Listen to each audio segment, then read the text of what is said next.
to LOA Today. I'm Walt Thiessen. With me today, the man who is thoughts become things, Neo-Positivity. This is your daily dose of happy. We are so happy you decided to join us today.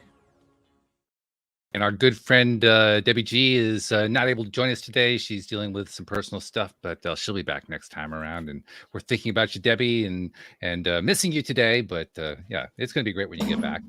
And Neo, I mean, this is kind of an interesting time for us because we're entering the summer months, or getting ready to enter the summer months here in the Northern Hemisphere, anyway.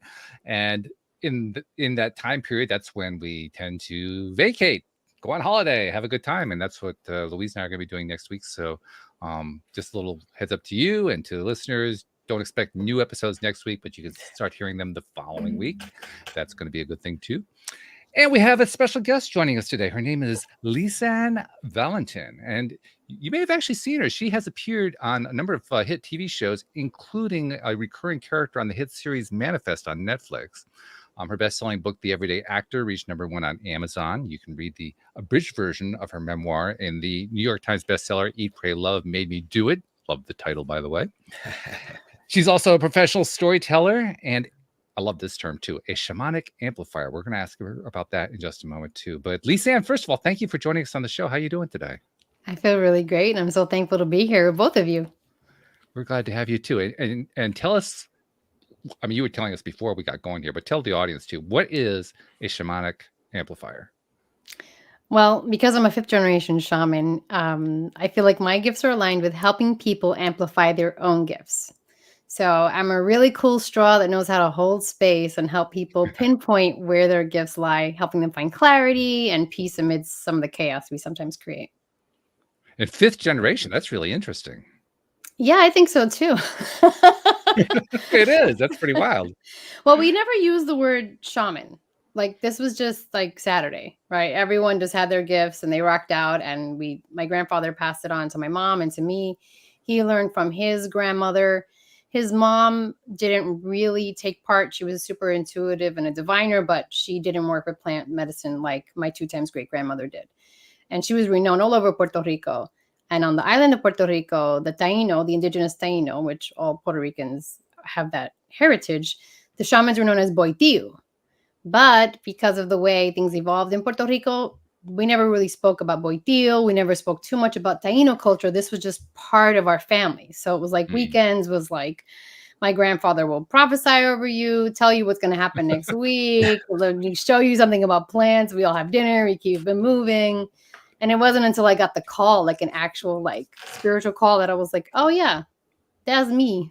So yeah, that simplifies a very long process, but that's kind of how it went. So your family gatherings weren't really like other people's family gatherings. You know, other people, it's like, well, let's watch the football game. Right? No, that's not it at all. No. And I didn't know that this was not the norm for most people for many years. I did not know this. Sure. Well, it makes sense, really. I mean, what we grew up with, we think that's what's normal. Mm-hmm. Right? So how old were you when you left the island?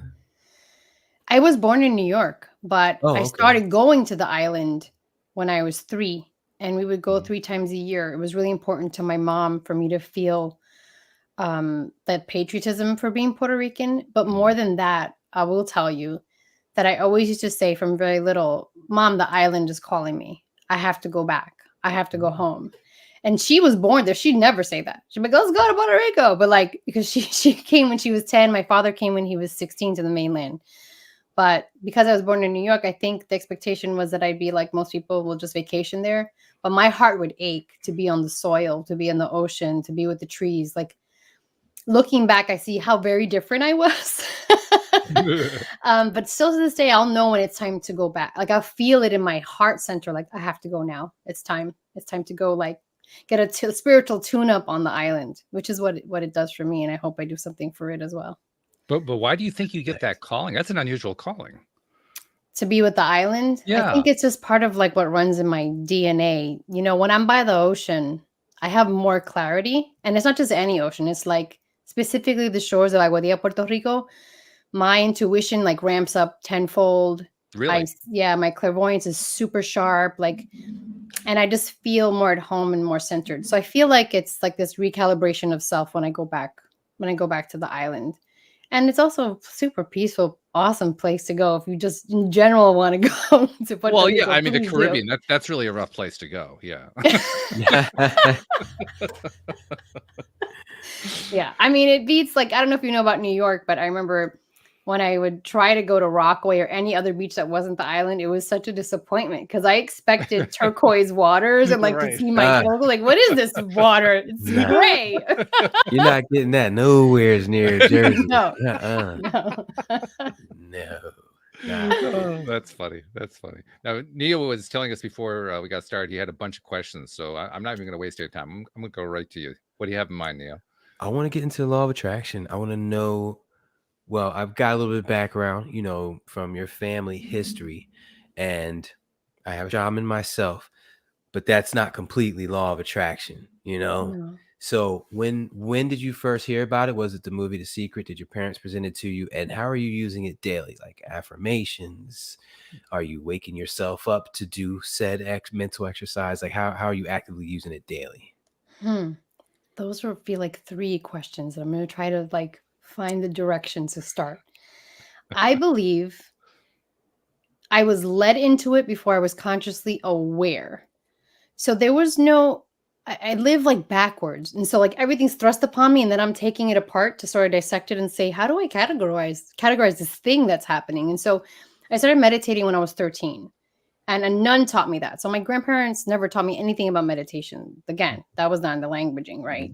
No. My grandfather would get into a state like nothing. He'd close his eyes and boom, then he's channeling and, you know, whatnot. Or he'd tell me, go get this plant, and do this.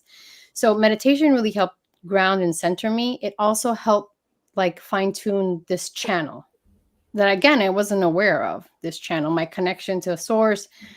It was all coached in something.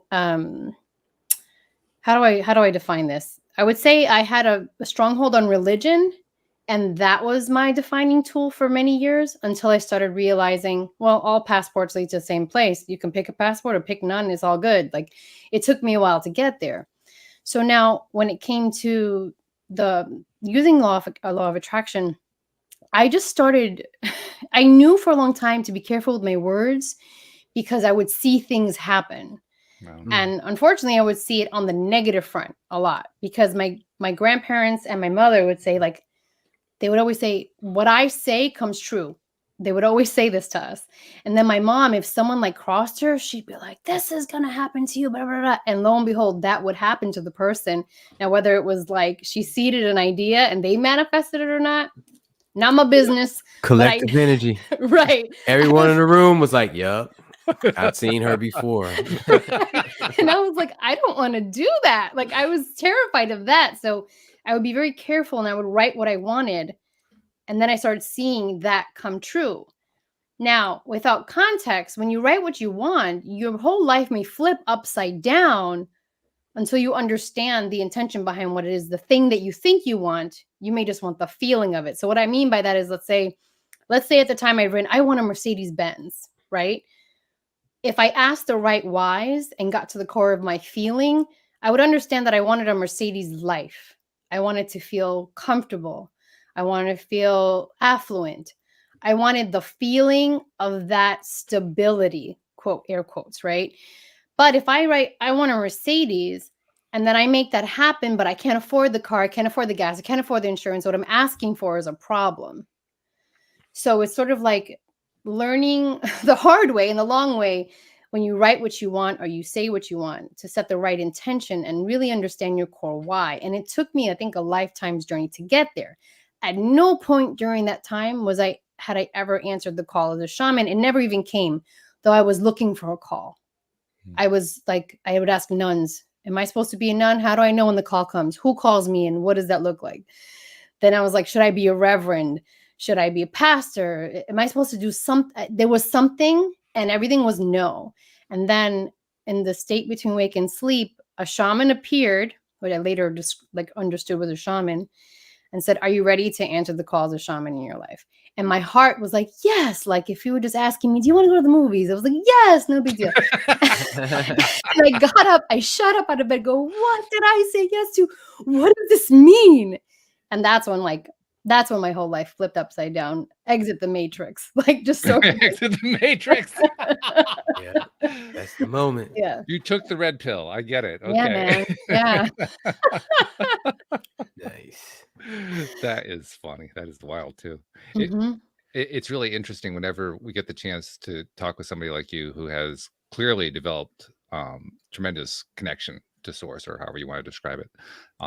Because from my perspective, it's really fascinating because my own connection, I'm in very rudimentary level, and I keep wanting to get to a better level, and sometimes I make a little progress. And then I talk to somebody like you who's got like everything is just nailed, like you've got everything just figured out. And I say, Oh no, I okay, don't. wait, what's going on here? Why is it these other people have it so good, and I can't even, I can barely get past A? What's going on here? I don't get it.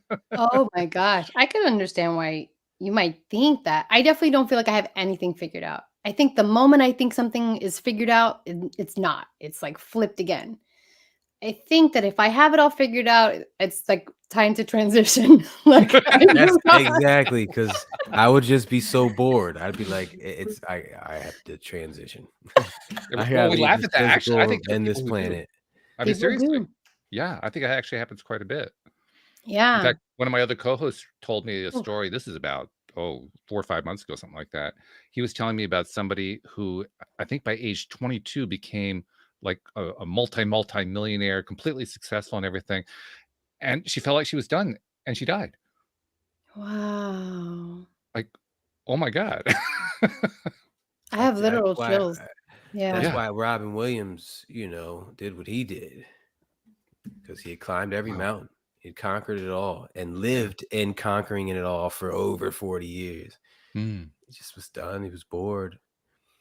That's crazy. why, like, the thought of knowing it all is like the worst thing for me.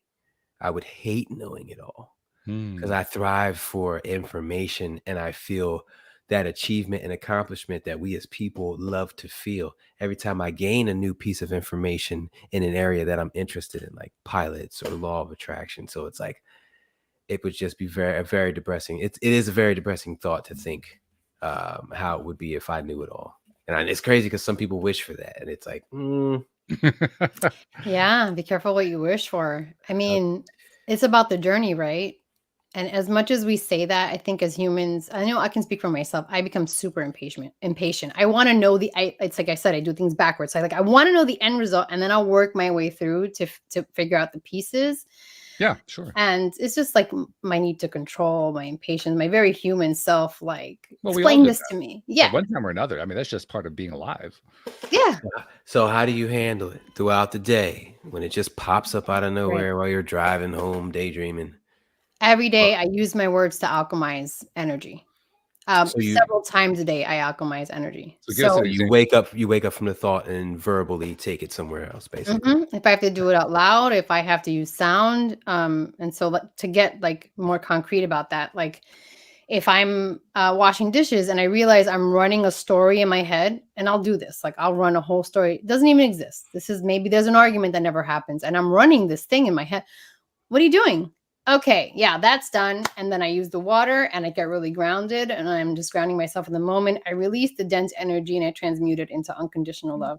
And I say this until I feel it, right? I use words so that trigger a feeling within me. And the moment I call in unconditional love, I tangibly feel the shift in me. And so it's like about using language that honors you, not necessarily like finding, oh, I found this like sacred scrolls, I'm gonna say random words that mean crap to me. Like you have to really feel it. Yeah. So like I do that, or like I get really grounded. I go outside. If I'm walking, get in the grass, breathe, feel into nature, thank Mother Nature for allowing me to release this dense energy, pull it through me. And when I say dense energy, it means like negative thought patterns, or beating myself up for not doing something. Thinking I have to get this done. I have to get this done. Okay, wait, hold up. Do we have to do this? Let's relax. Let's breathe. Actually, you have an hour that you can relax. Let's go do that. Let's go relax. Let's go get centered. And so it's a constant like check-in. Gone are the days of me just like going 80 miles per hour just to get to Friday. Like that. No, every day is Friday. Every day's Friday. I like that. That's good. You know what I mean? My dad texts me TGIF today. He texts me that every Friday. I'm like, Dad, We've both been retired for more than 10 years now from the same police department. Every day is Friday for us. Why you keep sending me that? Like, Yeah. it's not going to, I say it's not going to brighten up my day, but it does just because he texts me, but not because it's Friday. Trust me. But I did have a question. You mentioned getting grounded. What part of New York is there grass? My yard. I was going to say, because Well, Central Park. I didn't see a lot of the grass in New York.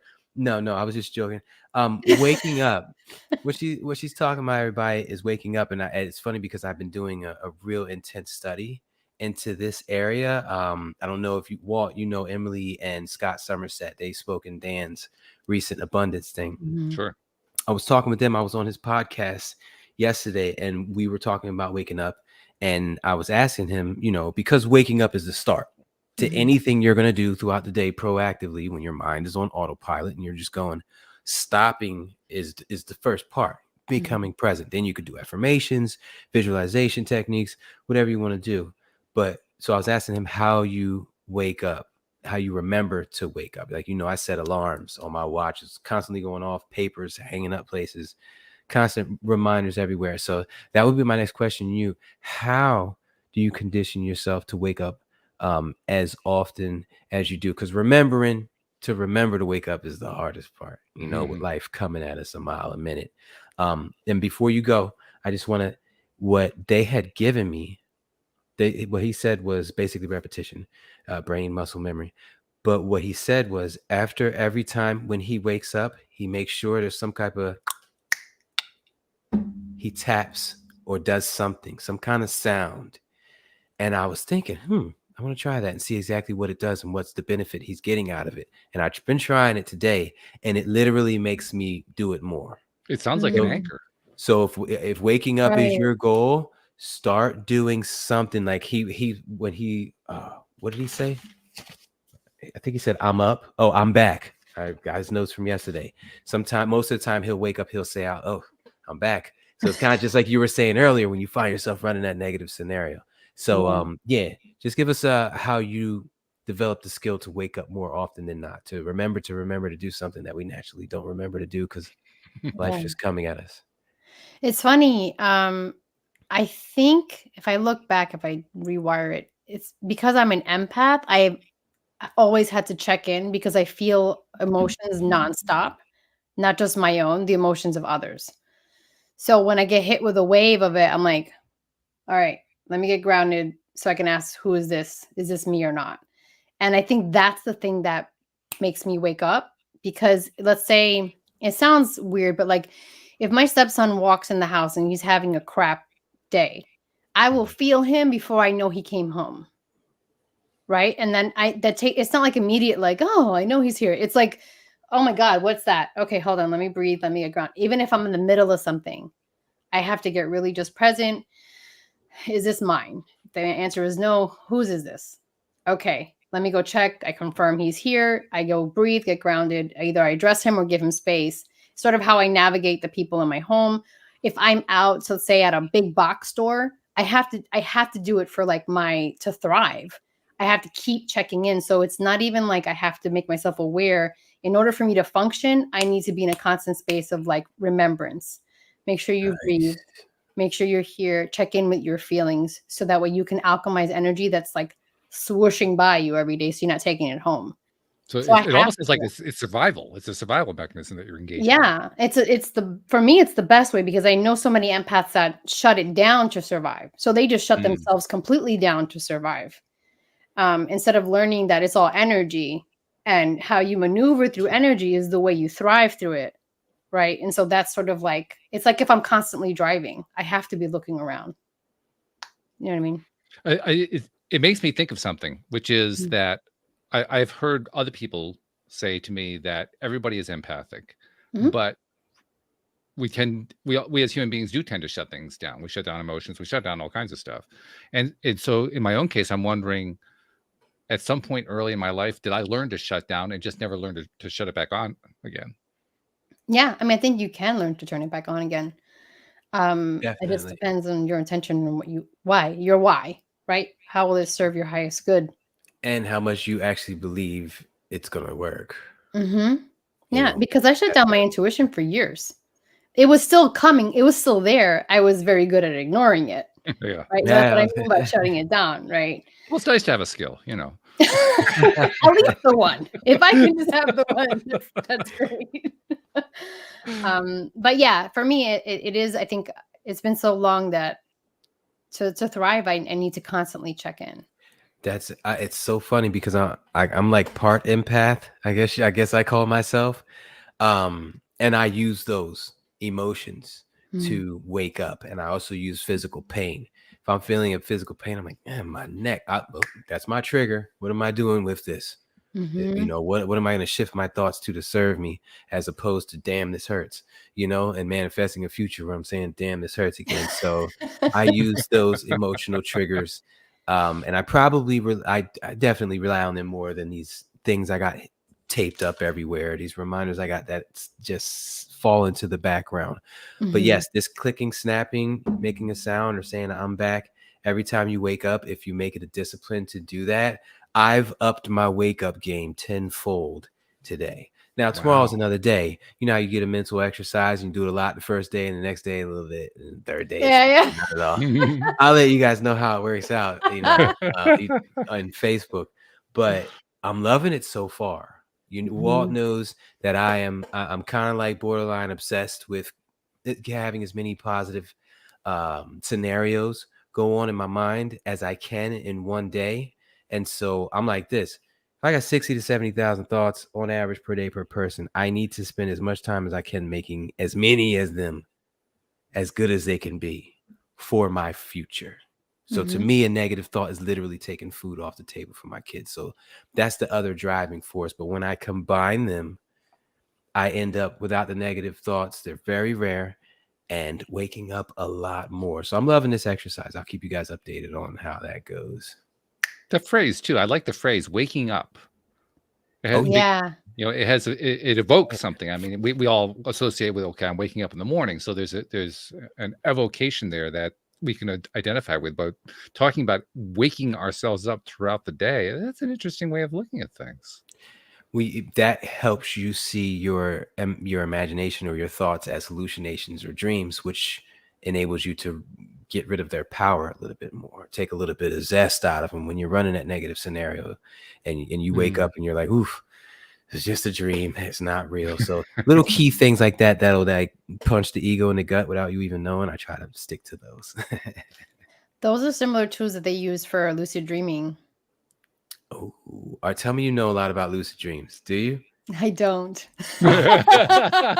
She smiled and shook her head yes. I was like, I've been looking for somebody to come speak at the summit about lucid dreams.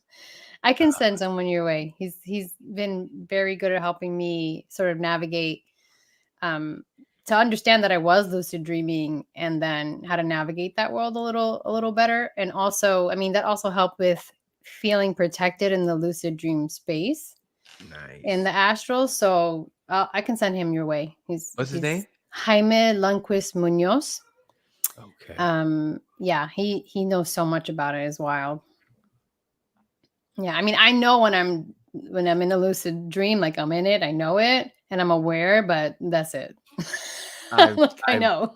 I recently, I like to use little cheat codes. I like to say cheat sheets. Oh, hi. This is my son. Hi. He came to bless us. All right, go finish. Get Tony. And take the dog with you and close the door, please. He's not going to go this time. Okay. Two of my latest mental exercises. I heard that if you can't proactively fly in any direction you want in your sleep, in your dream, that is basically a representation of your feeling of lack of abundance, you know, that you feel throughout the day. And of course, abundance will be tied in with finances. So my two affirmations for this week are: I can fly in my dreams and I feel my abundance. And so I'm kind of putting them together because in order for me to be able to fly in my dreams, the universe has to make me feel abundance. It has to. So I'm kind of attacking it from multiple levels. Plus, you might not know this, Lisanne, but I'm a pilot and I'm obsessed with flying. The only thing better than flying in the sky, because you could die, is flying on the ground, with a controller, which is cool. But to be able to do it while I'm sleeping, the threat is gone. I can fly anywhere I want, and it's just utter bliss, a blissful thought to me. So not only would these dreams be manifesting abundance in my awake time, but I would be having the most fun that I possibly could have, that I love to have while I'm dreaming. It's like a win. So that's my latest thing. I love that. I love that so much. I don't think anyone has ever posed it that way, this ability to fly. When it comes to abundance, there's a phrase that I was using. Oh. It I needed to find a way to connect it to love, because for me, love is the reason for everything. It's the source of all. Mm-hmm. And so I remember I was walking down the block, and I think I was just doing an experiment, right? So I go, I am open and available to receive the abundance of love in all forms, in all ways, in all areas of my life. And I just was saying this like under my breath, like walking like a loon in New York, right? And I went to Dunkin' Donuts. And I remember I think I had like $4 left in my Dunkin' card. And I went to buy something, and it was $4.25. And I didn't go with any cash. I thought I had perfect amount on my card. I was like, oh, let me go see. I can go home and get, because I was just around the block. And he's like, just don't worry about it. It's 25 cents. I was like, are you sure? I can come right back. He's like, just forget it. So I leave out my coffee. I'm like, thank you so much, or whatever. And I'm like, and I keep saying I'm open and available to abundance of love in all forms and all ways. And I'm walking and walking. And then all of a sudden, it's a really windy day. And I look in the middle of the street, and I see something. It's the middle of the street. There's like 2 lanes going this way, 2 lanes going that way. And I just see something, and I'm like looking, and I walk up to it, and I immediately just put my foot on it because it was $1. And I was like, this is going to fly away. It's stuck, because it looks stuck to the ground. And I went to look, kind of like nervous that it was something gross, right? Like on the dollar, because it was stuck. There was nothing holding it to the ground. Then I picked it up, and I audibly heard 25 cents to $1. How much more can we do? How much more can we do? How much more can we do? Like showing me within an instant, it was not only doubled. Okay. I went from 25 cents to $1, like showing me, keep believing in your words, and watch as the abundance continues to manifest. And then it did, in all ways, in all forms, across all areas of my life. Nice. And when did that episode start? When did that incident occur? That happened about 3 months ago. I have the $1 over here. You have it. You kept it. Okay, I still cool. have the $1. Yeah. It's funny. I used to leave dollars places because I just wanted people to have that feeling and get involved with the law of attraction. Mm-hmm. But it has been a while, so that wasn't mine. Sorry. No, it wasn't you. I'm just kind of curious how whoever did it managed to get the $1 to stay there on the ground without flying away. That part's really cool. Road. Well, yeah, Lisanne did it. She did it. Why don't you ask her? Stay, $1, stay. No, it's cool. I think that when I go out into the world, kind of like how your son jumped in, we saw him. It's like that innocence and wonder. If you approach everything like, hi, with that sort of excitement, the world smiles back at you in so many different little ways if we just open our eyes to see it. And that's kind of how I approach things. I can be super serious and like all that, but I really much prefer to walk out and like look at a butterfly and a bird and be excited about the $1 in the street, because I think it creates more of that in my own life, more of that wonder and awe and love and excitement and joy. And honestly, that takes practice. Mm-hmm. I mean, because especially I'll speak for myself. The very first times I tried to do something like that, it was really easy to miss them. Mm-hmm. To this day, it still is easy to miss them, but I miss them a lot less often. I notice a lot more often, and I'm able to engage in the way you're just describing, engage in celebrating just the little things in life that come your way. But it takes practice. And I think a large reason why is because of well, first of all, the way our societies are structured. We live in a world that is based on drama, based on contrast, polarity, and people really are, I hesitate to say addicted, but it's they are addicted. We're addicted to all this negativity. And so we keep paying all this attention to it, and we get really good at it. And we get so good at it that we lose track of how you pay attention to the good stuff. So it's almost like an unlearning thing that we are all, those of us who are interested in this, that we're going through, trying to kind of reprogram ourselves, reorient our attention, and it takes time. Is the hold up? Do you I'm sorry, just hit me real quick. But man, I want both you guys to answer. Do you think the reason we're addicted to negativity deep down inside, do you think it has anything to do with the, joy wouldn't feel so good if it wasn't for pain thing? We've all been through a scenario. We've all been in situations where we were just high off life for long enough to where that just got boring, and we were like, and then you feel the bad, and then the good starts to feel really good again. So it's like deep down, we know there's a cycle. So it's kind of like we want the good to be better. So let's seek out some bad. You think it's some deep buried, nasty human characteristic? Do you want to go first, or shall I? Go first, Walt. Okay. From where I sit, I like to remind myself that we humans, and actually all life forms, but specifically humans in this context, we chose to come here, and we came here knowing what this world is. This is a world of contrast, a world of polarity. Negative stuff happens, and I think that's a major source of why we're. I'm resisting the word addicting, so it's got to be something else that I have to use here instead. But why we're so fascinated? Let's put it that way. Why we're so fascinated with the negativity? Because that's why we came here. That's precisely why we came here. So if you go visit the Grand Canyon, are you going to go stare at the cactus over on the side of the road? No, you're going to stare at the Grand Canyon. That's why you went there. You went to go see the Grand Canyon. I think. Now, why are you saying we came to Earth to experience negativity? Yeah, we came here to experience the whole experience, the positive and the negative, all mixed together. Oh, okay, the whole shebang. I see what you're saying. I see what you're saying. Yeah, and that was a big stumbling point for me for a long time. It was actually David Strickle, Stream of David, who helped me to really appreciate that side of understanding, which is we really want to appreciate all of it. We want to appreciate the negative as well as the positive. And I'll tell you, that's a hard challenge. Appreciating negative can be really, really rough at times. Yeah. But the more that we can do that, the more that we appreciate the positive, interestingly enough. Yeah. I mean, I think that's where it's about the journey. That's where the learning takes place, right? How do you navigate these waters? Do you swim against the current? Do you go with it? How well are you swimming? Do you need more swimming classes? Like, what do you need to keep going? All the time. Why do you think I do a podcast? I mean, come on. Yeah. Pressures. This is our medicine, by the way. Literally medicine. Yeah. For us. For sure. I think each of you brings medicine to people with what you're doing. Reciprocation, baby.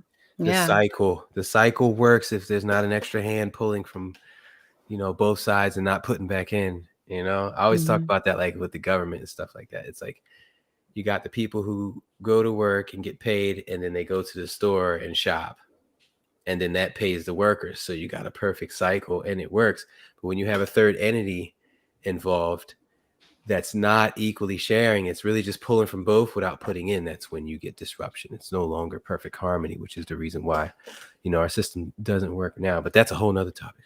Well, interesting you should say that. I'm going to tie it together with what we've been talking about here. And I'm going to do it through a very rare novel that almost nobody has ever read. It's one of these authors that 50 people read the book, but I love the book. And in this particular book, he was talking about how we come into this life, and we are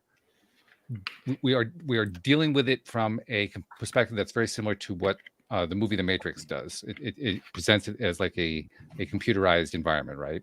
Mm-hmm. Well, this was before The Matrix. This is before the internet that this book came out. So the way this particular author was presenting it was, imagine that you were able to enter a computer, like a personal computer, and interact with it without using a keyboard or a mouse or anything like that. You could actually just, like, through your fingertips or directly connected to your brain, you could interact with that computer. And with that premise, now this was long before the internet came along. It was long before most of the technology we have today. So he was actually kind of prescient in what he was writing about, but he was doing it without any reference to what we have today. So he was kind of making up his own stuff. And within that context, he invented a scenario, basically a storyline, where there is a small group of what today we would call hackers, who had learned how to write software that would enable them to have this kind of direct interface with a computerized environment on demand. And in the course of the way the story goes, there are two characters, two protagonists, who end up essentially kind of taking over the system, not because they're trying to take over the system, but just because part of the storyline is they need to draw all this computing resources to resolve this issue. And all of a sudden they find that they're metaphorically gods, so to speak. And in the process of taking all this information in for the first time, and because it's all going through their brains are processing all this stuff, which, by the way, is, I think, the weak part of the book, because our brains can't possibly process stuff that fast. But that's another point. As they're processing this stuff, they're like thrown off balance, kind of like what we talk about here. So far off balance that they aren't even sure what to do. They're like, it's almost like being autistic, and there's too much data coming in and you can't process it all. And one of them finally realizes what's going on and says, use the outgo. Don't just take the data in, process it out too. In other words, don't just be the receiver of data, put data out. Do both at the same time. That's how you achieve balance. That was the point he was making in that particular part of the storyline. So if we take the same idea and apply it to a world of polarity, of contrast, then what we're really trying to learn how to do is not to eliminate negativity, is to take negativity and flow it with positivity, and to flow positivity with negativity, to make the whole thing a complete connection. Because when you're able to be processing it in both directions at the same time, you're no longer, quote, addicted, unquote, to the negative side. And it's really about understanding it. But you're not making this situation positive or negative. The world is happening around you. So you're choosing to see it, positive or negative. And so it's really like making that choice. So I like that, because that puts the power back in our hands, only if we're awake and aware enough to consciously wake ourselves up and take it elsewhere, run the best case scenarios. So I really like that. I do too. I think it there's also the flip of it, because sometimes people, when they're in a different cycle of awakening, so outside of the day-to-day, but like cycle of life, a new chapter where they're like waking up to maybe another side of themselves, or new passions, or new creativity, or let's say even in the spiritual realm, when you're awakening to like what it feels like to be so connected to source, like those two programmers, like, oh, I have a direct channel now, right? Now, all I want to do is be with this direct channel, and I don't want to be with humans. Humans suck. I just want to be here in this one space. Like, you need the yin and the yang. You need the balance, right? So take everything you're learning about your direct connection, be that channel, and then bring it into the space that you are in now, to create that sense of harmony. We're not meant to just receive, even though many people do feel challenged in receiving. That is one end of the journey, but now it is also to give. It's that cyclical thing that you were talking about. So coming into this space and saying, I've learned so much, and now it's time for me to share it. Now it's not just for me to be in total awe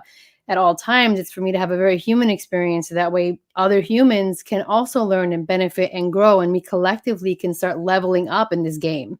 Yeah. Another question for both of you guys. When you do king of questions, I just got to tell you that. I'm learning. Because I want to know exactly how you do your stuff, because I'm going to pull from you and say, when I was a cop, I think I was supposed to have one training officer. Every cop's supposed to get one training officer. If he's a piece of dirt, it's kind of just what you got, That's the way it goes. But either way, I had like 18, because they were just shorthanded, and they were just tossing me, all right, go with him today.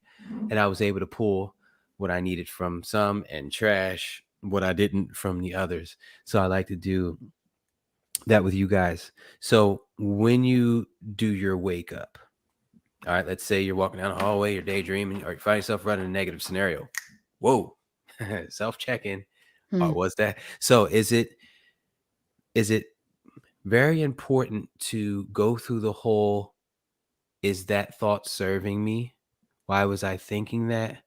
Or is it just as good when you wake up to just jump into that positive scenario? Like, you know what? Like, what I like to do is, when I wake up, whatever is happening right now, I pretend that the best case scenario is happening right now of that situation. I don't care who's there. In my head, I'm smiling. It's going down. I'm smiling and I'm winning and whatever the situation is. And so I tend to skip the whole, are those thoughts serving me? I recognize a negative, flip it. I got to go outside, stare at some trees and get meditative, whatever I got to do. But I flip it without analyzing the whole, is that thought serving me? Why was I thinking that? And I was just wondering why was I thinking that? Is it serving me? Was that a major part of what you guys do when you first do check-ins? Because I know Walt's the king of check-ins. Yeah. And you definitely are the queen now that I get to hear you talk. So I'd love to get that from both of you guys. May I go? Well, is that all Go right? ahead. I think I wouldn't recommend skipping all the time. So this is what I mean. It depends on the thought, feeling, or process you're going through, because for me, it's about having the wisdom and discernment to not skip over my own feelings. So if it is something that I need to sit with, I need to check in and find out. I don't want to gloss over, and because there's also like this thing called toxic positivity, which I don't like. And I've been in spaces where I hear people like gloss over other people's emotions, and I'm like, that's not the point either, right? Right? Because it's, so then it's like either addicted to negativity or addicted to positivity. How about we not addicted and we just sort of go with the flow, the energy flow of this, and see where this journey is taking us. I don't always need to go, oh, what's going on? I've come to a point where like I can tell. If I can't tell, I do a total check-in. If I can tell, no, I need to get grounded, go outside, do some breath work. Did I meditate enough today? Maybe that was 5 minutes. Maybe I could have spent a little longer in my meditative state. Maybe I needed more. You know what I mean? It's not a forever dialogue with myself. This happens in like milliseconds, but I do have more practice. I'm not perfect at it, but I definitely always want to make sure that I'm not glossing over something I need to pay attention to. That's part of my growth as a human, even if it's something minor, because something minor is what people like to call triggers. You ignore it enough and all of a sudden you're outbursting because you can't find your pen and who stole it. Do you know what I mean? It's like, I don't want to get to that place. Yeah, I hear you on that. I would also add in something else too. We've talked a lot here about negatives and positives. To be honest, I don't actually think in terms of negatives and positives in my day-to-day life. I think in terms of likes and dislikes. Because there's a lot of baggage that gets attached to positivity and negative. You talked about toxic positivity, so there's like an example of how that can happen. And what we often start off by talking about as being positive or negative, what we're often attaching to it are things like, well, it's positive because I like the fact that the other person did this other thing, rather than whether or not that thing was actually good for them. We start putting little spins on it in terms of, well, who's it really positive for? Well, if it's positive for me, then it's positive. It must be positive. But if it's not positive for me, it must not be positive. Well, yeah, but I think it's positive. And so it kind of spins off the rail, so to speak. But when I think about it just in terms of how I feel about something, now I can just kind of sort all that rest of that stuff out. And I can actually not feel good about something that other people feel good about, and it's okay. And I can feel good about something that somebody else doesn't feel good about, and it's okay. Because all I'm really doing at that point is just checking to see how I feel about it. So to answer the question the way you framed it, I think I started off when I was first doing check-ins by doing it consciously, consciously becoming aware of, okay, is there something here I need to be aware of? Yes, there is, and working through it. But over time, I just started to learn to trust, how does it feel to me? If it feels not so good, it means I'm focusing on something I don't like. Where can I change my focus? You're muted there, Neil. My bad. Walt, how do you meditate? Not as much as I was doing 6 months ago, but yes. Okay, here's the question for both of you. If you go to meditate and 3 minutes in you fall asleep, do you decide to meditate again later? Because if you try to go back, you're probably just going to fall asleep again. It depends. Sometimes I meditate in order to go to sleep. Yeah. Well, yeah. But I mean, if that's not your point, sometimes your you body save it just for needs later? it.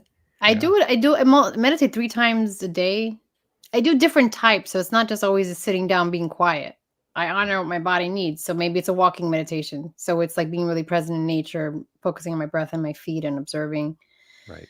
Maybe I'm just going to start dancing for 5 minutes and focus again, or working out. Like there's different ways to do it. It was, if you're falling asleep, then maybe mix it up a little bit, or maybe get better sleep.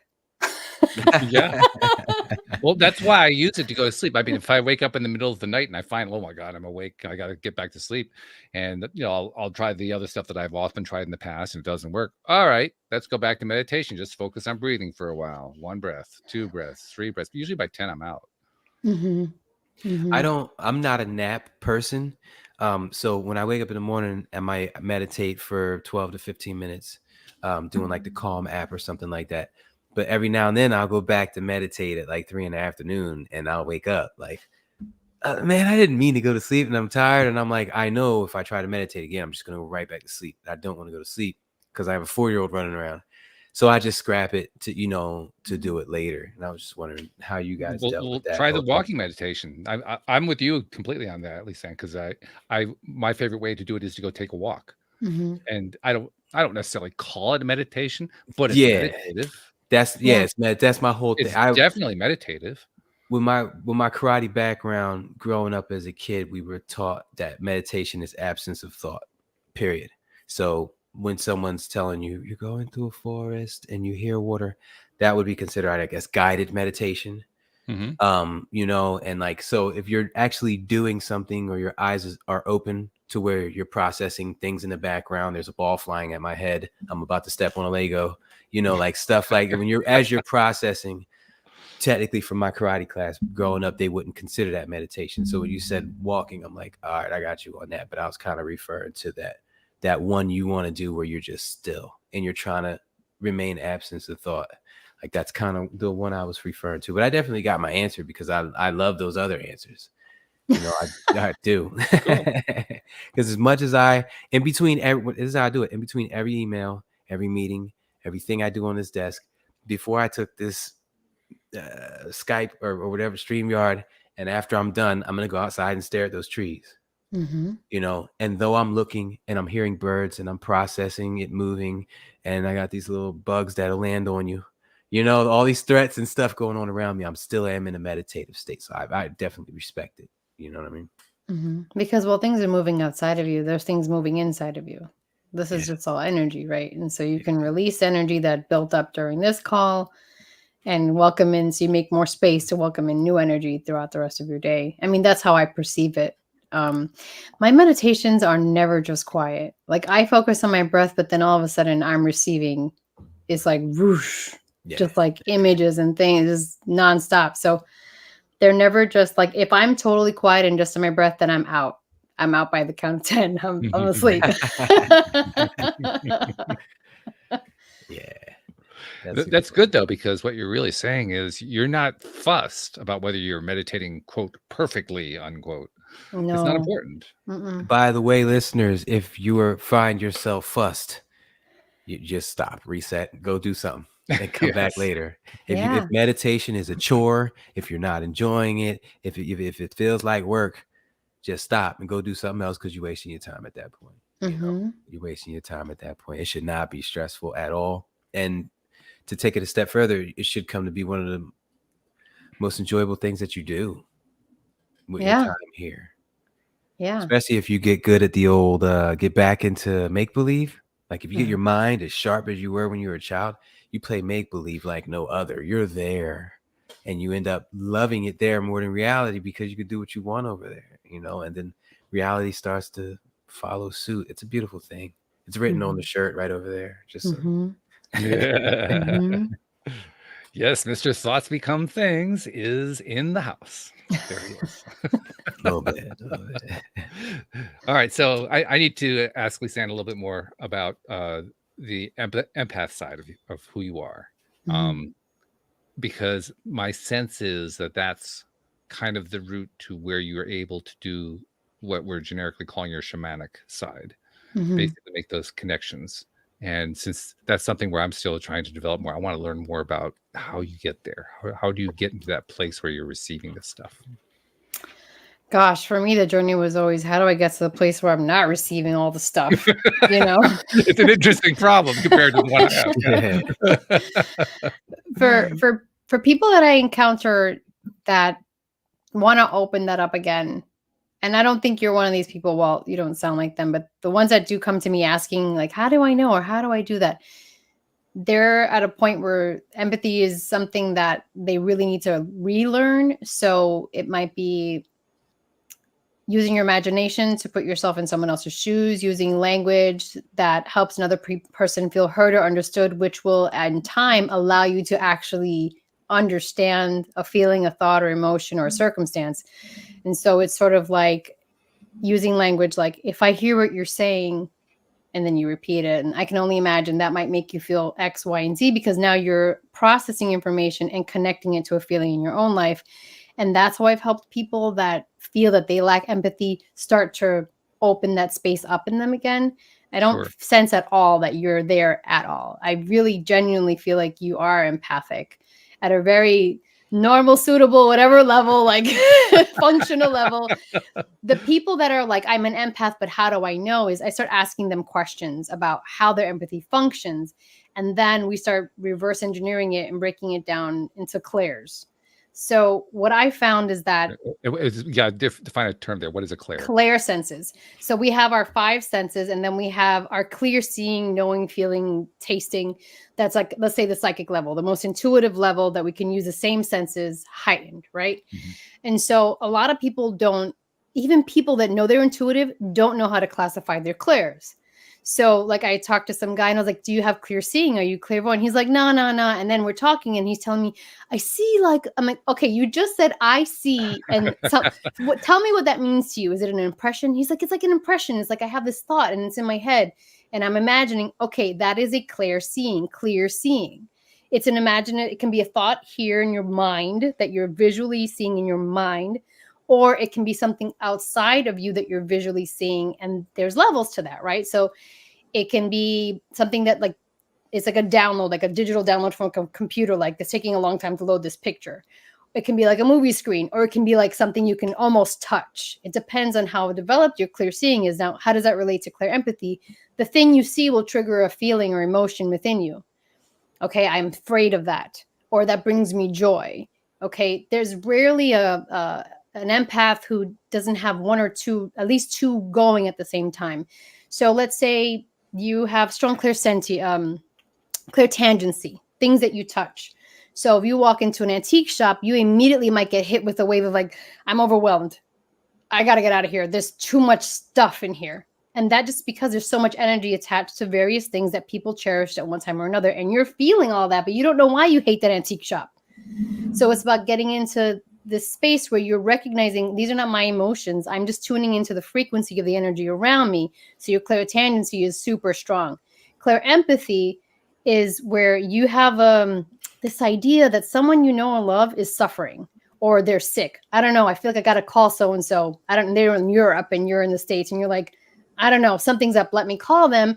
And then you call them like, I was thinking about you. Oh my God, I'm going through a rough time. And now you have a conversation and that's just a coincidence.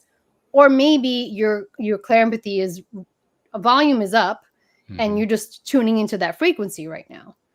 So when I talk to people and try to understand what their experience is, I can sort of help them define like, okay, this is what that is. It's a real thing. You didn't make it up.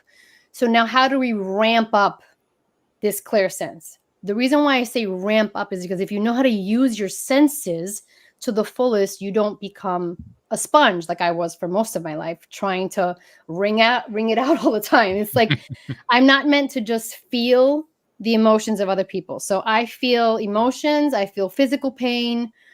It depends on who I'm serving and why. I can feel it with someone like right now in an interaction on Zoom, in person, or just by tuning into their frequency, no matter where in the world they are, if I have their permission. And so I'm thankful that I'm able to do that. But now let's say I don't know that I can do that. And I'm walking around and I'm feeling a lot of anxiety and there's no reason for it. So I start asking myself, is this mine? This is not mine. Okay. I don't need to find out whose it is. It's not my job to figure it out. I don't have to fix the world.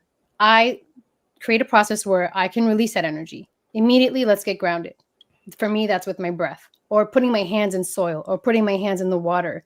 Some people like to light candles. Some people like to put music on. These are all ways to shift energy. So I start shaking it off on myself. I use Qigong. I'll actively like cleanse my energetic space, like Phoebe on Friends, just stick a sage or whatever I got to do to make like this practice of releasing energy that isn't mine. And if it's really dense, which is what I like to say, if it's really dense energy, that's when I actively alchemize. So I'll start transmuting energy. This energy is complete. I alchemize it to the highest form of unconditional love and send it into the light, send it to Mother Earth. I release it from my body. It is not mine to hold, and I will no longer hold it. And so it is, and so it is, and so it is. And so I make a ceremony out of everything. Like whatever I can to release energy I'm holding, I do that. But in order to get there, I need to know how my senses are operating. That is the most long-winded way I could explain to you how we get from A to B. Useful. That's actually very useful. Yeah, because now you've given me some language to work with, and so that's really great. And the way that I would use that language is to say, I think I do experience those kinds of impressions that you were talking about. I think probably we all do. I know in my own case, I don't usually do things like cleanse the energy. It's more like I dismiss the energy and like it goes away. It's that kind of an experience. But that's actually the normal response because I don't really know what else to do with it. I mean, okay, I got this impression. I go, a boy with a hat on. Okay, well, great. Next, I don't know what to do with the darn Ask thing. the question. Ask the question. Ask. You'd be surprised what answers you get when you just stop and ask questions. The secret part 2, it's called The Power. Most of that book is just about asking questions. Just asking questions. They want you just no. I'm sorry. Most of the book is about starting affirmations with "I love," basically. But the last 2 or 3 chapters, she gets into asking questions randomly. She's like, "That's how I find my keys. I ask the universe, and it shows me exactly where they are." And it's like really freaky stuff. But I encourage everybody to definitely try it. But specifically, Lisann, you hit my heart because when I go in Times Square, the first time I went to Times Square, I was overwhelmed. So many people, so many energies. Yeah, it's a lot. And it took me a while to go back. And I didn't really know what that was because it was way before the law of attraction. I think I was a senior in high school. And years later, I went back and it was just so busy. It was like I could literally hear everyone's thoughts. Like if you're ever in a mall food court, you can hear voices very loud, but you can't make out any of them because there's so many of them.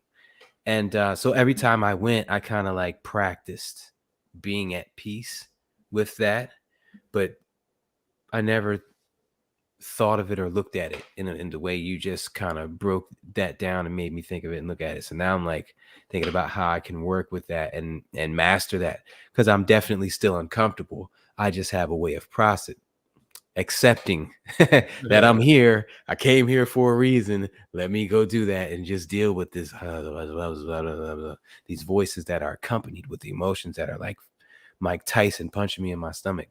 So it's actually it's pretty dope to hear you talk about Claire empathy and Claire tangency. I like that too because I feel like there's one pain that's been with me for a long time, and I feel like that's the weight of the world, kind of. Not the weight of the world, but the world's pain. Yeah, collective consciousness, you could feel it. I'm manifesting it into a body pain for myself, and I haven't been able to shake it yet. So I'm thinking the next question. What do you do with that? There's a perfect example of the question that I raised earlier. What do you do with that impression? So for me, in the beginning of the pandemic, I remember, oh my God, English words. In the beginning of the pandemic, a friend of mine got on the phone with me and she's like the happiest person. And she's like, I'm in therapy because I feel depressed, but I have no reason to be. I have no reason to be sad. Literally hasn't affected me. Thank God. I haven't been sick. I'm still working. And so she's been processing her feelings. And I go, is it you or is it the collective?